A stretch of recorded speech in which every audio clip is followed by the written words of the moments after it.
Hello, good morning. Aga pa kami pumunta dito sa Divine Mercy. Gusto sana namin mag-Station of the Cross. Kasama ko ang aking asawa. Gusto ko sana i-advance kasi nga alis na siya bukas. Kaya gusto ko sana mag-station kasi para may kasama ako. Pag umalis na siya, wala na akong kasama. Kaya ayun, gusto ko sana advance kaso lang wala palang katao-tao.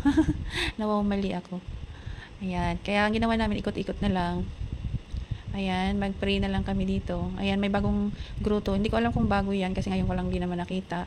Kasi matagal na kami hindi nakapunta dito. Ayan, ang lawak-lawak dito sa Divine Mercy. Ayan, malapitan natin. At saka yun o, akyat tayo dito. Hawak tayo kay Mama Mary sa taas. Akyat tayo sa hagdan.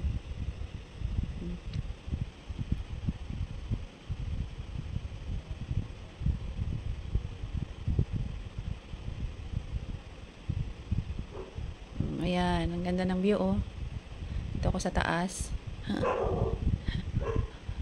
Ayan, baba na tayo. Asawa ko yun nakaupo. Walang katao-tao, kami lang talaga dito.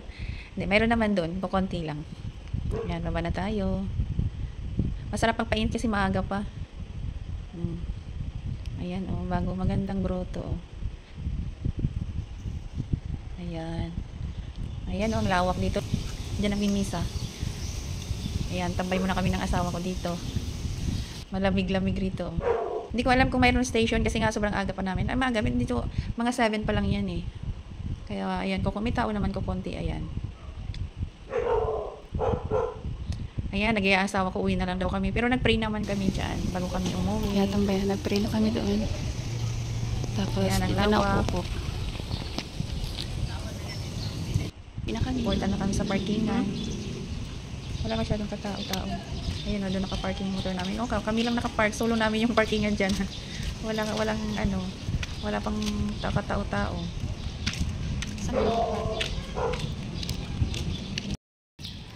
Luwag ng parkingan, wala pa kang tao-tao.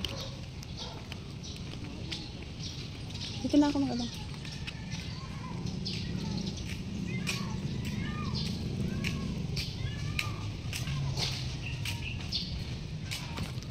Grabe ang init.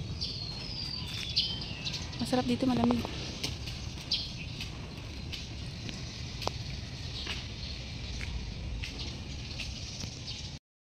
Nagpagawa kami ng bike ni DM kasi sira. Nagpagawa kami ng bike kasi sira yung bike niya. Wala nang pasok. So when first communion po namin bukas. Kaya manood kayo. saan ka naman noon? So vlog. Wala nang pasok kaya ipaayos naming bike. Sigurado panay bike na naman nito. Alam mo naman nagpapapayat. Papayat ka ba? Ayun. Tumitingin mo na asawa ko kung pwede ipaayos doon. Kaya wait lang kami dito. Pwede? Pwede? Wala doon sa kabila. Kaya ito na naman kami. Sa isang store na naman. Guys, sa pagawaan pala. Follow and like and subscribe.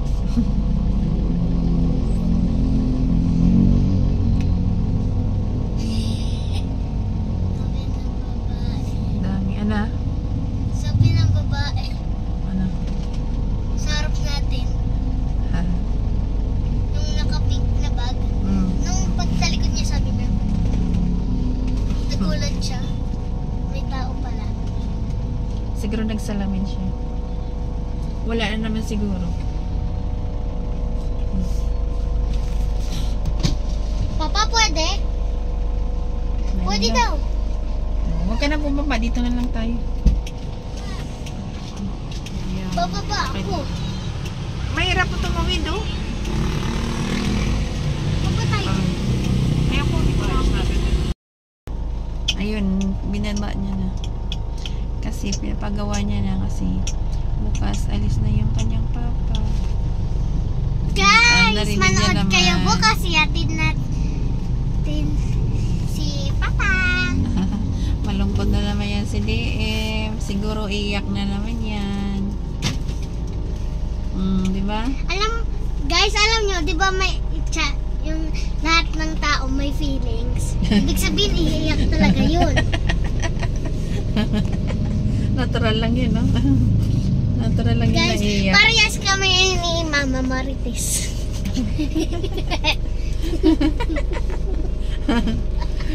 Talagang iiyak yun. Marites Buti na nga kami ngayon, hindi dalawa. masyadong umiiyak eh. Dati, masarap ng iyak. Akala mo, napano eh. Pero ngayon, siguro okay na. No? Ano, ganun ka pa rin, ano? Ganun ka pa rin umiyak. Guys, siya po yung nagwo-work sa aming pamilya. Kami Siya po ay, yung gumawa ng bahay. Siya po nagpakain sa amin. Why? Because that's money. tapos, He works for us. ayun, He- nakapagawa na. He made it so Para ano, makabike na naman si Dave uli. I'm so Antayin mo proud natin. of my dad, guys. He's the best. Bumaba talaga si Dave. Ayun lang oh. Oh, pa-cute pa dyan Kasi nahilo siya sa sakyan. Kaya gusto niya bumaba. Binabantayan niya. Ako na lang mag-isa dito. So, bye-bye muna.